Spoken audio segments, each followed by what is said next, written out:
Hi, everyone. Welcome. Grab a seat and get comfortable. You have just entered the Smartest Doctor in the Room podcast, where you can get the best information anytime, anywhere. I'm your host, Dr. Dean Mitchell. I want to take a moment to thank the sponsors that make this podcast possible. I know you may already know from listening to my podcast that I specialize in treating patients with toxic mold exposure. It's become a serious problem for many years as we deal with the hurricanes and floods throughout the country. Even simple bathroom water leaks from a toilet in your home over time can contribute to mold buildup. I can help patients that suffer from the symptoms of toxic mold, but I also rely on the patients getting their current residence inspected so they are not continually being exposed. My go-to person for mold exposure is Joe Reese. Joe is a certified mold inspector with decades of experience. He is super thorough and gives you a straightforward assessment and tells you whether it's safe to live in your home or if there is mold. I should know. I used Joe when I moved to my new home 4 years ago. Fortunately, when I moved in, I smelled an unusual odor in my basement, and I immediately called Joe. He came over with his instruments, and he found the problem. Afterwards, I had remediation, and the problem was solved. Joe does inspections all throughout the country. He welcomes calls to his cell phone at 908-451-4592. You can also reach him by email at jprconsultants7929@gmail.com. Remember, mold in your home is not a good thing, but thankfully it's a problem that can be fixed. If you've been following the podcast, you may know I practice holistic functional medicine and immunology. In fact, at Mitchell Medical Group, we've been treating chronic fatigue patients for 3 decades. It's critical in this work to have a trusted pharmacy that can compound medications for our sensitive patients' needs. ITC Pharmacy has been our go-to pharmacy the entire time. They can make medications ranging from thyroid hormones to dye-free medications for all of our highly sensitive, even allergic patients. If you or your holistic doctor are looking for these very specific patient medications, you can contact ITC at 888-349-5453. They have licenses throughout the country and can have medications delivered right to your doorsteps. My patients have been so pleased with their service, and you will be too. Before I start today's topic, I just want to dedicate this podcast in memory of my dad, who passed away last night on April 14th. Dad, you were my hero, and I thank you always for believing in me. Today's podcast is about the links, literally, between golf and allergies. I was just reading in the front page of the New York Times that the Masters golf tournament that's being played in beautiful Augusta, Georgia, was facing a problem for the players: spring allergies. Augusta, Georgia is actually ranked 12th in the United States among the worst allergy locations in the country. Wichita, Kansas has the distinction of being number 1. But first, I want to congratulate Rory McIlroy, who just won his first Masters championship, the most prestigious American golf tournament, and he did it in a dramatic fashion with a playoff victory. I guess it's not surprising that more than just a few of the pro golfers suffer from spring allergies. I mean, it is in a way an occupational hazard. I've never been to Augusta, Georgia, but I can tell you from just watching the tournament on television, the putting greens and the fairways are so lush.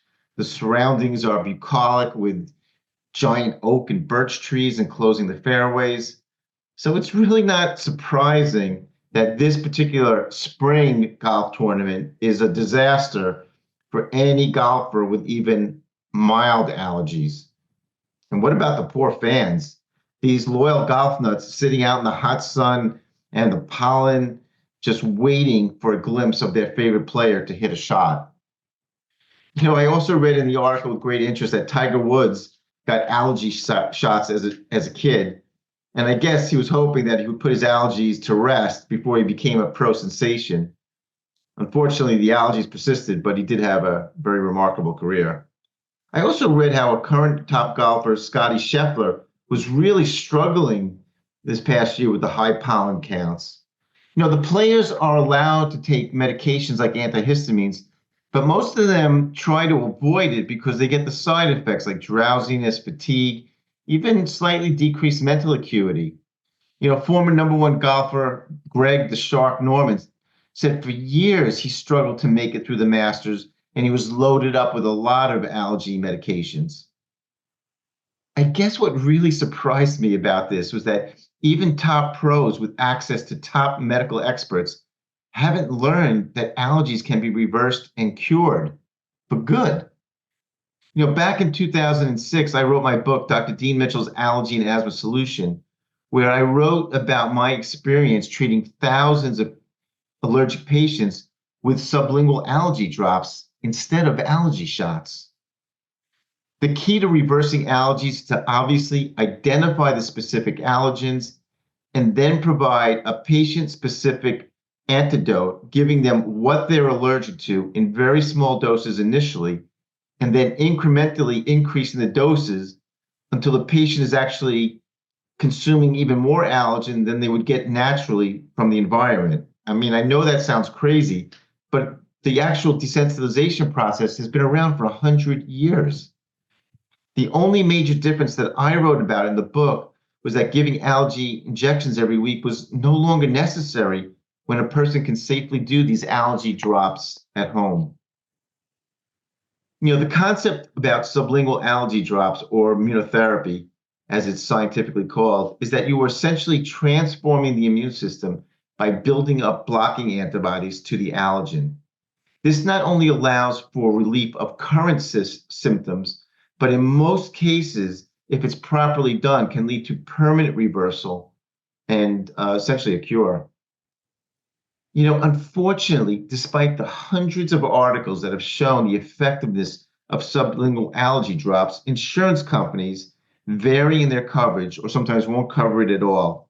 They seem to prefer the patients get allergy shots, which I believe is because they know most patients get tired of going and eventually will stop the treatment so they can stop paying. One of the great things about allergy immunotherapy in general is that it's not a drug. It doesn't go through your liver, your kidneys. It's just using these natural substances like pollen and dust mites, animal dander in nature to desensitize you.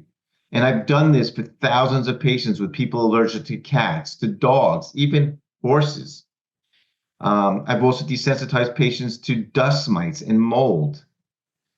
I'm even more excited now in the last few years. I've been doing the sublingual allergy drops to desensitize patients with dangerous food allergies like peanut or tree nuts. The main goal here is not that the patient will go out and eat peanut butter jelly sandwiches, but that if by accident they consume a peanut, a walnut, any food they're allergic to, they won't have a dangerous allergic reaction. For years, allergists got the label shot doctors. You came into an allergist's office, they did 60 pricks or scratches on your back with an allergen that turned red and itchy, and then you were told what you're allergic to. Today, things are a lot more sophisticated and nicer. You can get a blood test that is extremely accurate, just a few tubes of blood, and I can figure out exactly what you're allergic to. And this is all based on the idea of no more shots. So finally, while I'm not sure that the PGA is listening to this podcast, but for any of you weekend golfers that want to enjoy your relaxing time on the golf course, just remember that there are excellent options to treat your allergies that are convenient, safe, and effective. If any of you know Tiger Woods personally, you can definitely give him my number. Until next time.